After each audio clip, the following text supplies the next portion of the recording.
izina rya tatitwe n'iry'Umwana n'iry'Umwuka. Amen. Abahebo budikonene Debora Tumushabe, Jespa Byaruhanga, Banet Turnawe, Junior Tugumisirize, Martin Mande n'abandi, kandi abahebo bwahure na Reverend Ben Michael Kiza, Reverend Ivan Byabagambi, Reverend Ambrose Sabiti na Reverend Becca Muhereza.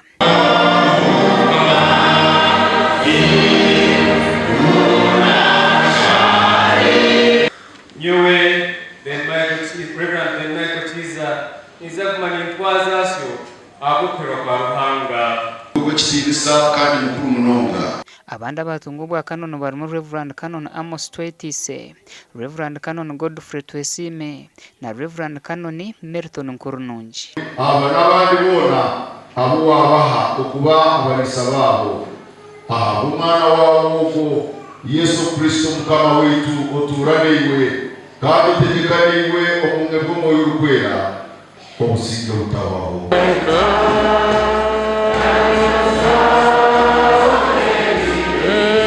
Nakwecho mutekateke munonga aha biri kugendererwa umubuhereza bwanyu ubu ahabwa abana ba Ruhanga omugore wa Kristo.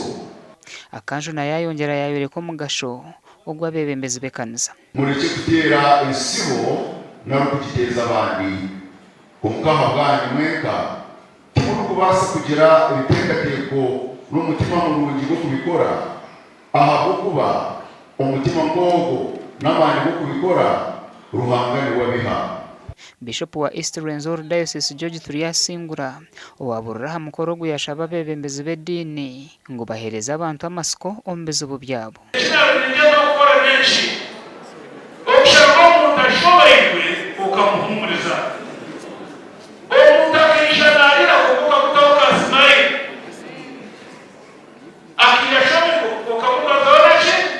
Bamwaha bajwara n'abakristayo bayesima habo mukorogo. Baletenge babaza Ruhanga okweshabira kandi no kugira abo kubakuza abako muri mugo buhereza ati muri mugorobi. Ninsima Ruhanga munonga ahabwo kwikiriza kugira ngo tumuhereze ko ku Injili ya Yohane 15 rwa kataniragamba ngo hatari tine kituru kubasa kwekorera nimanya ngo ahabwo kwerwe mbabazize nituza kubasa kwikiriza obuherezo obu. Umuganda abantu bari kwiki 16 nubo babasize kwemekwa okuba badiko no Bureeberezi bwa North Kigezi kandi Bishop wa North Kigezi Onesimus Asimwe yabihanangirizo gukora umurimo gwa Ruhanga hatari kunyunyuta intama za Ruhanga obwe bari kubiha makasende. Yashira ubushoborozi obukora umurimo ogumdiko no mukanisa ya Ruhanga gwa kwasibwa omwizina lya tateitwe neriyo mwana neriyo mwurikwera. Emikoreje bira hari St Emmanuel Cathedral Kinyasano mu district ya Rukungiri. Ati genda olisechi entama zanje kokabandi nibazirya mu. Jesus said, go and feed my lambs. Bishop Onesimus Ayongire yagira ngo abantu abari kukira kuba kuheza kutunga engoro benda ngo babahereze bitinise cyabihanangirize okwetantara kunde bitinisa bya burusha.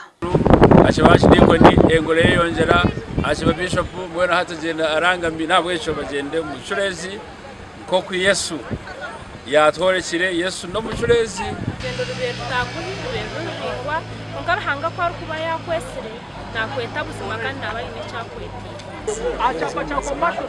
Bureeberezi yabari kicira mukama ntongera kushaka mukama ngo twandikira ngo basi kwere kubahereza umuhendo. Gasha kwa Job namanya na Dan Basibye.